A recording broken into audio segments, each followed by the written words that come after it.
concernant comment un visionnaire ou une personne qui reçoit la grâce de la vision doit évoluer. Il y a beaucoup de choses à dire sur ce sujet parce que c'est très délicat. C'est à la fois, on a coutume de dire dans l'Église céleste que les visionnaires font la grandeur de notre Église et aussi les visionnaires font parfois la chute de notre Église. Je n'aime pas beaucoup ce genre d'affirmation parce que tout ministère de Dieu a ses particularités. Mais si on en vient au ministère de la prophétie et de la vision, il doit y avoir nécessairement des règles. Et ces règles ont été fondées, ont été expliquées en partie dans la Constitution bleue et également dans Lumière sur l'Église du christianisme céleste. Donc pour résumer un petit peu ces principes, et bien entendu dans la Bible, dans la Sainte Bible.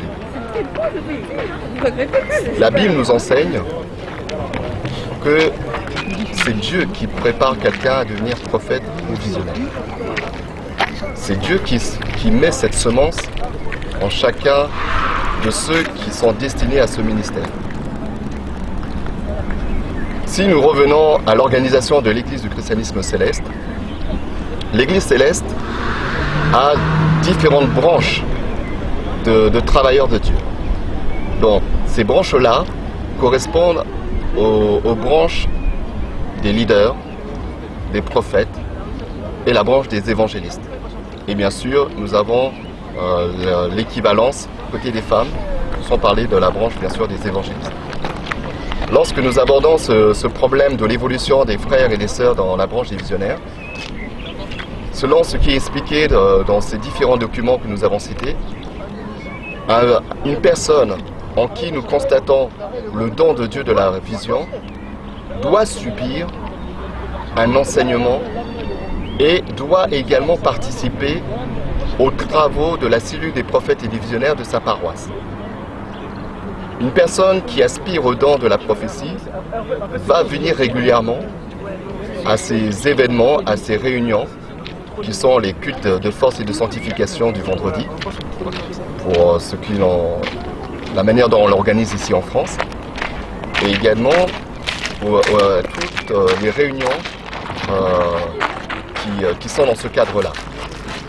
Donc, un chargé est habilité, selon la compréhension qu'on en a, pour définir dans sa paroisse le chef visionnaire qui doit encadrer les visionnaires. C'est ce que je dis là, ce n'est pas moi qui le dis. Si nous lisons dans l'ordre du culte, le culte de 13 heures de force et de sanctification doit être conduit par le chargé. À défaut, s'il n'est pas là, il désigne un chef visionnaire qui prend la tête de ce culte. Bon, si nous comprenons ces principes, on va voir qu'un visionnaire, une personne en qui on voit la manifestation de l'esprit, il donne des messages. Il va subir en lui cette évolution spirituelle pour pouvoir distinguer ce qui est de lui, ce qui n'est pas de lui. Donc, les responsables visionnaires sont là pour encadrer l'agité et le visionnaire. Et à partir de là, le superviseur, le responsable des visionnaires, va discerner, va accompagner le travail de ce prophète pour voir quels sont les travaux, quelles sont les prières que nous allons exercer vis-à-vis de cette personne. Je ne dis pas que les travaux font de quelqu'un un visionnaire, je dis seulement que certaines prières vont contribuer à aider la personne, soit à faire des prières de combat si on voit qu'un esprit impur dérange la personne, soit aussi à faire certaines prières pour faciliter l'évolution de l'esprit en la personne. Mais ce travail d'évolution de l'esprit de la prophétie va dépendre surtout de l'intéressé. Comment la personne va se donner à l'œuvre, comment la personne va se soumettre. Parce que dans notre Église, l'Esprit de Dieu est un esprit discipliné. Donc un prophète doit nécessairement se reconnaître par au moins 4 qualités fondamentales. La discipline, l'amour, la vérité et l'ordre. Donc on doit voir en cette personne-là au moins ces quatre qualités qui sont en quelque sorte les piliers du ministère de la prophétie. Donc Pour répondre à la question de savoir est-ce qu'un chargé doit désigner quelqu'un prophète, il doit le faire selon l'organisation de sa paroisse, tout dépend de l'organisation de sa paroisse, que s'il y a eu vraiment une approbation de la part de la cellule et des responsables des visionnaires de sa paroisse pour confirmer l'esprit qui parle à travers la personne. Et ça doit faire l'unanimité pour confirmer une personne dans le rang, dans la branche des visionnaires. Parce que malheureusement, nous constatons qu'il y a aussi des erreurs qui sont commises. Lorsque quelqu'un explique qu'il a rêvé ou qu'on lui a donné une prophétie qui va être visionnaire. C'est une erreur. C'est une erreur dans ce que certaines pratiques de ce type se font. Donc dans la compréhension de ce que nous avons et dans le travail que nous avons déjà pratiqué, seul le responsable des visionnaires est habilité de confirmer une personne dans la branche des visionnaires. Et sur des critères de comportement, des critères de travail, des critères spirituels, le responsable peut ne pas mettre une personne dans la branche des visionnaires. Pourquoi? Parce qu'il faut nécessairement que cette personne réponde à ces critères. Il en va de l'image de notre Église, il en va de l'efficacité de l'Esprit de Dieu en la personne. Donc, si nous nous refusons à ce type de discipline, il va se passer ce qui se passe bien souvent aujourd'hui, une forme de désordre dans le monde des visionnaires, des prophètes, au sein de notre Église, une forme de dénigrement, puisque l'Esprit de Dieu n'étant plus validé et consolidé en la personne, chacun faisant ce qu'il veut, chacun prophétisant comme il veut, chacun n'ayant plus la crainte de Dieu ou le respect de la hiérarchie, il va s'installer une forme de désordre général qui fait que le dénigrement va venir au milieu des visionnaires. Le sérieux ne sera plus là et l'Église va en pâtir. Ce qui fait qu'aujourd'hui, beaucoup de gens, même à l'extérieur, vont dire que vos visionnaires, ce sont des rigolos. Ce sont des personnes pas sérieuses, qui donnent des messages qui sont bizarres ou qui sont faux. Donc, il est important pour nous de revoir de fond en comble la manière dont on travaille dans la vision. Et pour cela, il n'y a pas de secret. Ce n'est pas nous qui avons reçu l'Église en cela. Il y a des papas, il y a des mamans visionnaires qui ont été confirmés avant nous. La sagesse demanderait qu'on prenne exemple sur eux, qu'on aille demander conseil auprès d'eux et de prendre en eux ce qui est bon et ce qui sera toujours bon pour nous permettre de grandir dans la spiritualité et dans la prophétie. Voilà en quelque sorte ce que je peux dire sur le sujet. Concernant les bienfaits d'une personne en particulier, vous savez, on croise sur notre route beaucoup de personnes. Je n'ai pas de... Je pourrais citer des exemples de beaucoup de personnes en qui j'ai eu beaucoup de joie et qui m'ont permis de comprendre beaucoup de choses. Ce sont les personnes avec lesquelles je continue à évoluer au sein de ma paroisse. Et ce sont des personnes qui sont toujours prêtes à donner une oreille attentive, qui ont cette patience, qui même dans la nuit peuvent vous répondre quand vous êtes en difficulté. Ce sont des personnes qui ont toujours la bonne inspiration de Dieu pour vous dire les mots justes. Donc, je ne voudrais pas non plus faire de favoritisme, mais ces personnes se reconnaîtront parce que nous aimons toutes les personnes qui dans l'Église sont sincères. Ce n'est pas à moi de juger qui est sincère ou qui n'est pas sincère, mais c'est vrai qu'il y a des personnes qui nous touchent un peu plus parce que voilà, ça correspond à des attentes personnelles. Donc peut-être aussi que d'autres personnes auront la même réponse.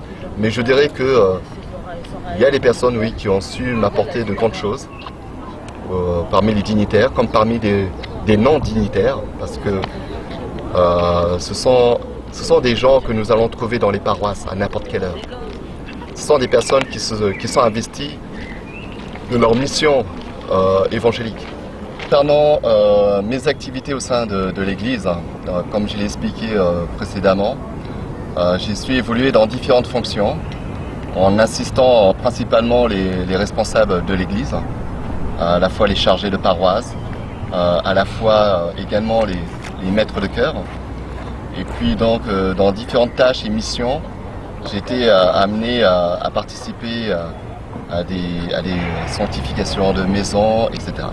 Donc le fait de se donner et d'être poussé par le zèle dans l'Église, c'est vrai que quand on est très jeune, donc j'ai commencé comme ça, je devais déjà avoir 24 ans.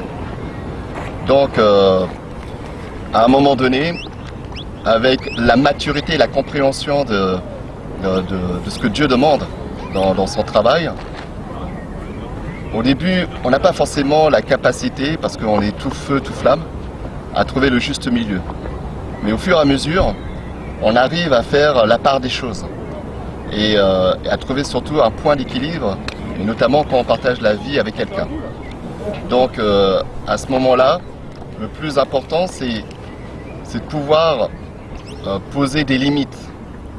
Et ce qui peut, l'un des problèmes que nous rencontrons aujourd'hui, c'est que même sur une paroisse où on va par exemple être 50 personnes, 60 personnes, on va souvent voir les mêmes travailleurs.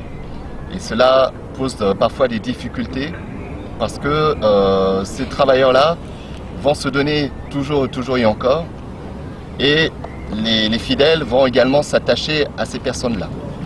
Donc la question qui est souvent posée, c'est de pouvoir temporiser et donner une règle de temps de présence à l'Église. Et ça, il est très important que les dignitaires de l'Église le comprennent. Et comprennent qu'il faut qu'on mette en place ce que moi j'appellerais la gestion du temps, de nos rituels et de tout ce que nous pratiquons. Si nous arrivons à avoir ce qu'on appelle donc cette maîtrise du temps, je pense qu'il y aura plus d'efficacité dans les résultats que nous attendons, plus d'efficacité dans la prise en charge des fidèles, parce que tous les fidèles que nous recevons à l'Église n'ont pas forcément les mêmes attentes. Et il y a des fidèles qui ont besoin d'écoute, qui ont besoin de parler, de s'exprimer, de vider leur sac. Et puis donc il va falloir organiser cette réception à travers la disponibilité des uns et des autres.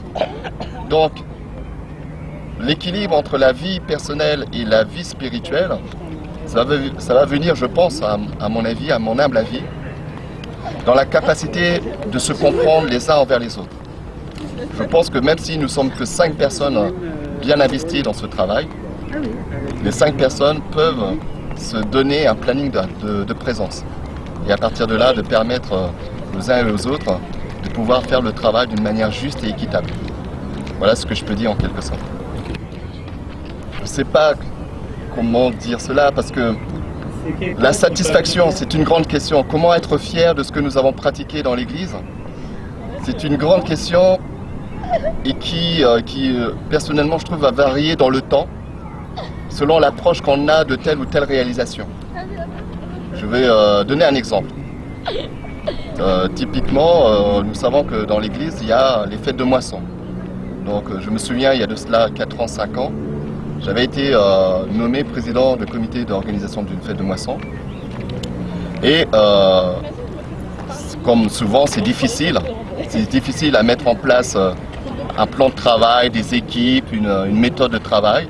Et que quand bien même on a mis tout le soin, toute l'intelligence et qu'on a attiré à soi des personnes de toute forme, il s'avère que ce plan de travail n'est pas toujours respecté.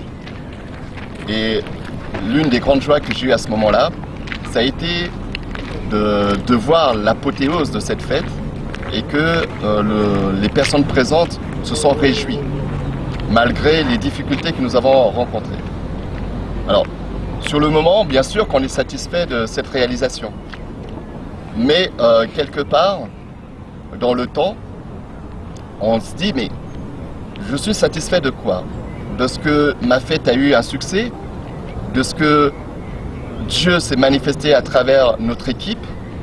Ou je suis satisfait de ce que les gens disent que la fête a été réussie?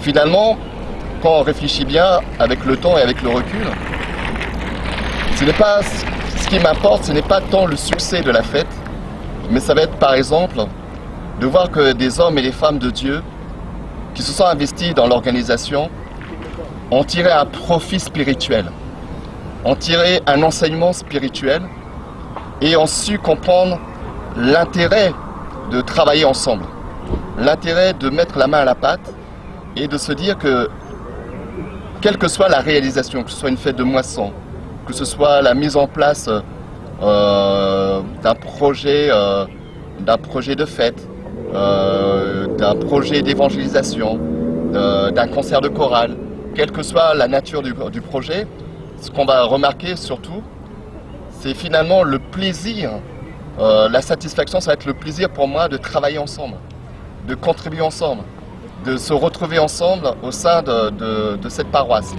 au sein de ce groupe. Et voilà pour moi ce qui me plaît le plus. Ce n'est pas tant de devenir populaire, ce n'est pas tant qu'on acquiert le monopole des flatteries, de dire qu'on est le meilleur. Non, ça n'a pas de sens en ce qui me concerne. Mais malheureusement, dans notre Église, je vois qu'aujourd'hui, cet état d'esprit nous domine beaucoup. On aime beaucoup quand on nous félicite, quand on nous flatte. Et quelque part, ça tue cet esprit, cette capacité de dépasser certains niveaux, certaines dimensions pour aller au dehors, pour aller conquérir des âmes.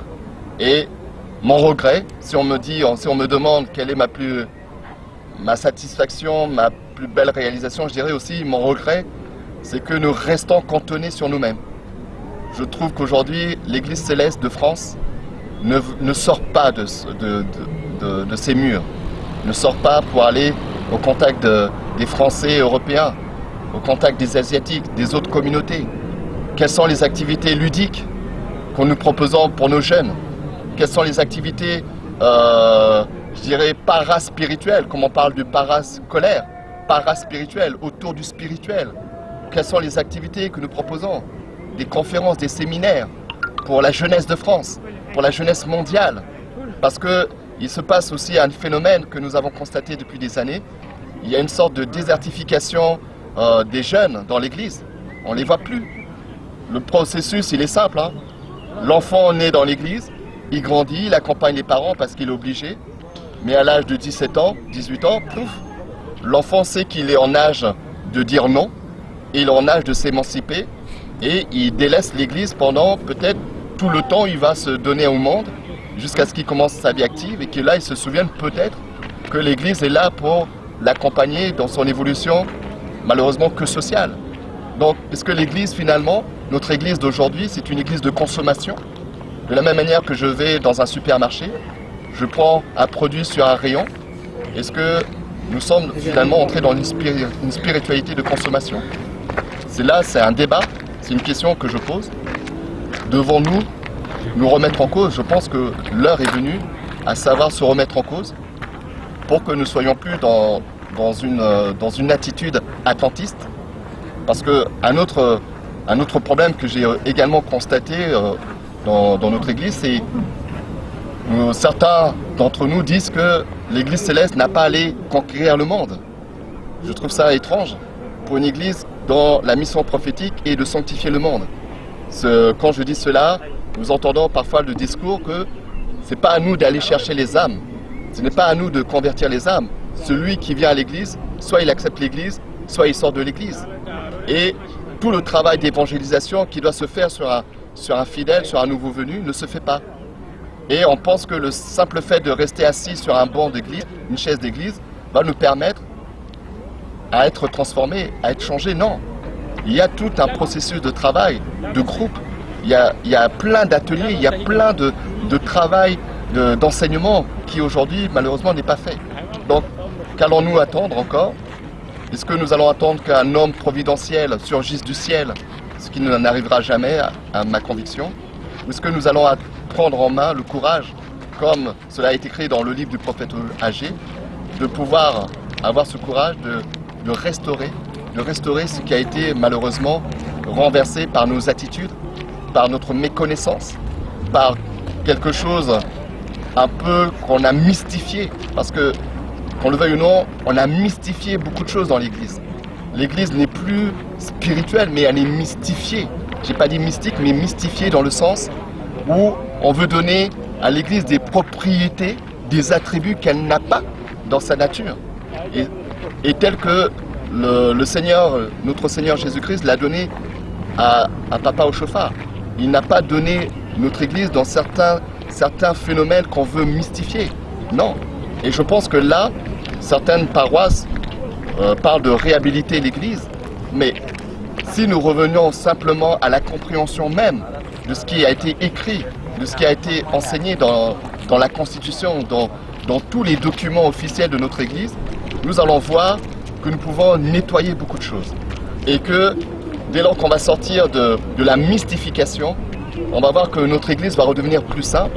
Et je suis convaincu que le Saint-Esprit continuera encore à mettre en nous cette efficacité que nous croyons avoir perdue. Pour être honnête, je vais dire qu'il y a des obstacles que je rencontre en moi-même, déjà. Quand je dis cela, c'est que je viens d'une culture, qui est la culture française. Je suis né ici, j'ai peut-être des références particulières qui font que quand j'ai intégré l'Église céleste, je le dis honnêtement, il y a eu des formes de résistance par rapport à certaines choses que je découvrais dans l'Église céleste. Donc, il y a la spiritualité, bien sûr, que nous enseignons à travers la Bible, à travers les dons et beaucoup de choses. Mais qu'on le veuille ou non, il y a parfois des oppositions qui sont liées à la culture. Je donne un exemple. Par exemple, les cantiques en Yoruba, en Gong, etc. Donc la sonorité de ces cantiques-là ne sont pas nécessairement naturelles quand on a vécu dans une certaine forme de culture. Donc, des fois, je dis pas tout le monde, hein, mais des fois ça peut être des sujets voilà, on n'est pas à l'aise ou on ne comprend pas les paroles. Voilà. Donc si on ne comprend pas les paroles, ça ne parle pas. Et souvent ce qu'on voit dans l'Église, c'est que, outre la dimension spirituelle, certains vont dire, oui mais la langue naturelle de l'Église va être le Yoruba ou le Gong ou le Fon, et en cela on n'a pas besoin de traduire les cantiques, il faut les prendre tels quels. Mais je défie quiconque qui ne comprend pas les cantiques d'être profondément touché par le sens même d'un cantique spirituel. Un cantique spirituel, la Bible nous dit que celui qui prophétise, il parle aux hommes. Mais celui qui parle en langue, il parle à Dieu, et c'est entre lui et Dieu. Donc, il ne parle pas aux hommes. Donc, je pense que là, je ne suis pas en train de critiquer les cantiques en langue, mais je suis en train de dire que l'Église de Dieu, l'Église céleste, doit se poser la question: comment est-ce que les nouveaux venus, ou l'Europe, ou le monde entier, pourra s'approprier la spiritualité céleste sans comprendre le sens profond d'un cantique.